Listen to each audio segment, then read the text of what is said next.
And we have with us Dr. Christopher Coley. Dr. Christopher, welcome. Thank you. Namaskar everyone. एक बार जोरदार तालियां इस चर्चा की शुरुआत से पहले करेंगे क्योंकि बात हम कर रहे हैं एजुकेशन समिट के इस मंच पर जहां पर आने वाले समय में एजुकेशन एक बहुत इंपॉर्टेंट रोल प्ले करेगी, आज भी करती है।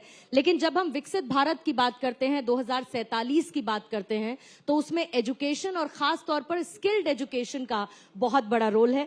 Doctor Christopher Coley, once again I welcome you. So the summit theme is road map to Viksit Bharat. आपके हिसाब से विकसित भारत में भारत के अंदर किस तरीके के इंडियन प्रोफेशनल्स की जरूरत है? The requirement of Indian professionals when we look at developed India 2047। जी हाँ. So, as we all very well know, the world is changing from underneath our feet. Education systems have to adapt to a changing economy, to a shifting global culture. Not only that, these new emerging technologies, which we've all heard again and again, AI, machine learning, NLP, all of that, even quantum coming tomorrow, it's evolving our ability to train the next generation of students. So our education system also needs to adapt along with the times. And at Amrita, we're a university that is committed to not only producing educated students for tomorrow, but also to serving society and making sure that what we can do is at the top global level while not forgetting our roots. So our students, our next professionals, need to be able to use these tools, right? They need to be conversant in AI, they need to be conversant in data science, but they cannot lose their sanskar. They cannot lose where they come from. So at Amrita, we're combining social science, the theory, the practice, the research methods, with AI, with public policy, so that we can truly achieve this vision of Viksit Bharat. Absolutely, sir. But everyone talks about data today. And that data is the new oil. But your program is called Social Data Science and Policy. So I just want to understand the difference between producing data scientists and producing public problem solvers. What is the difference? दोनों के बीच में अंतर क्या है? So a data scientist is a professional at seeing patterns. She can take the data and find a predictive analysis of what may come. But data, when we're talking about sustainable development, when we're talking about our people, our population, is not just numbers. And it's so easy to forget the person behind the number. So Amrita, we talk about two kinds of education, an education for living and an education for life. Both are required. We cannot forget that what we are doing is not just creating an income for ourselves, for our family, which is absolutely required. We're also promoting a better life for ourselves, giving and inheriting a better world for our children. And so this data science needs to be rooted in a compassionate science, a social science that is intelligent in the ways of the world, that knows what is the villager who's in this new portal or whatever, entering in their data for their Aadhaar card. They're not just a number, they're a person. They have a dream and a vision, and their needs and their problems need to be reflected in this data. Dr. Coley, Amrita University has always been among the top 10 universities.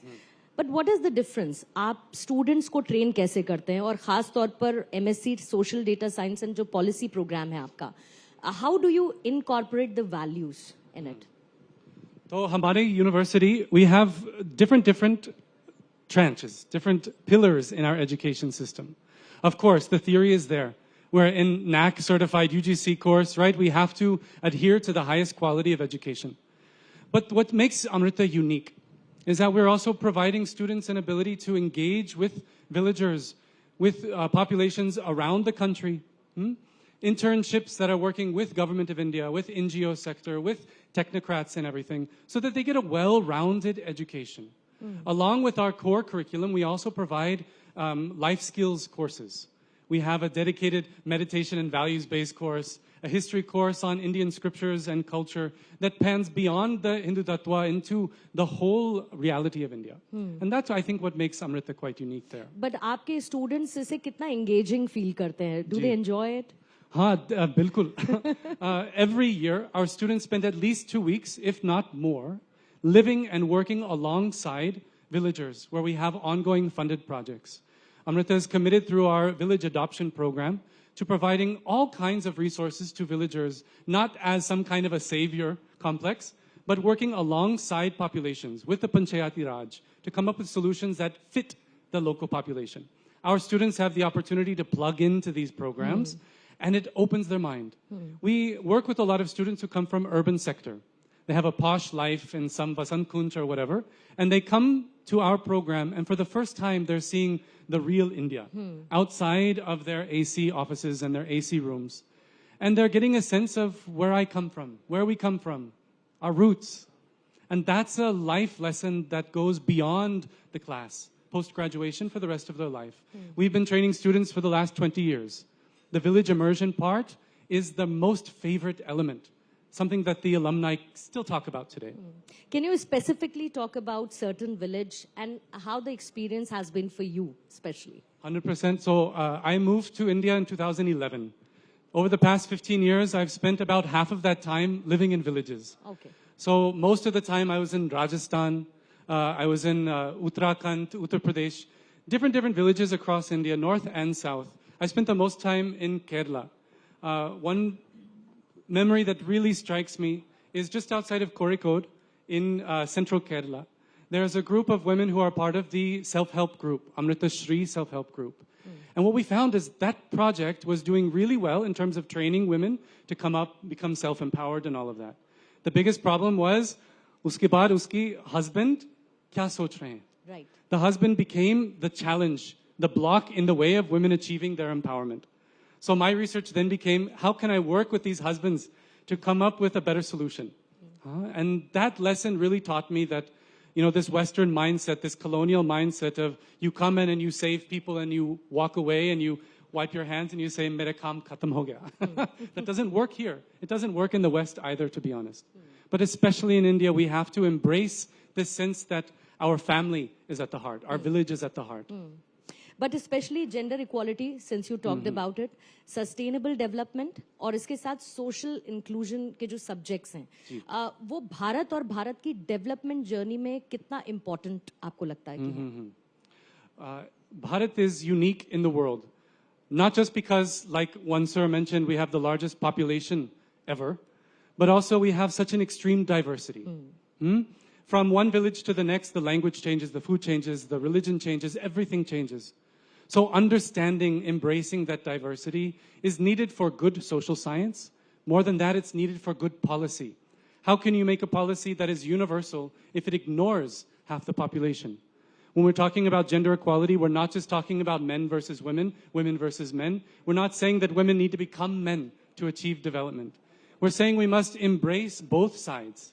Yeah? And not only that, see the spectrum. India is not just home to a binary gender. The world is not home to just a binary gender. At Amrita, we're working with populations in Delhi and around the country, in Kerala also, who are beyond the gender spectrum. Hijra communities, other communities like that, and understanding the gift that they provide to society and the voice that is needed in policy. Viksit Bharat is not just for one India, one Indian. It's for everybody. And in that way, I think India is a classroom for the rest of the world. Western media, Western policies tend to homogenize things or make them antagonistic, black versus white, poor versus rich, etc. In India, we are learning that only when we're working together do we come up with the proper solutions. Right. So before I wind up the session, one line from your side for India that you embraced deeply in Hindi. माफ कीजिए मेरा हिंदी बहुत कम है मैं सीख रहा हूँ हिंदी मेरा जिंदगी सिर्फ मेरा नहीं हूँ अकेले मेरे जिंदगी पूरा दुनिया में है my life is only in the world. It cannot be separated. Beautiful. Our chancellor teaches that we are all links of a chain in our humanity. Yeah, we're only the strongest as our weakest link. We're not isolated islands, but we're interconnected. Right. Embracing that is exactly what the last session was all about, talking about the environmental requirements and all of this. This is what I think is needed across the board. Thank you so much, Dr. Christopher Coley. Thank you, ma'am. Yeah. Thank you so much for being on this stage. एक बार जोरदार तालियां इस बातचीत के लिए and thank you so much, sir. Thank you.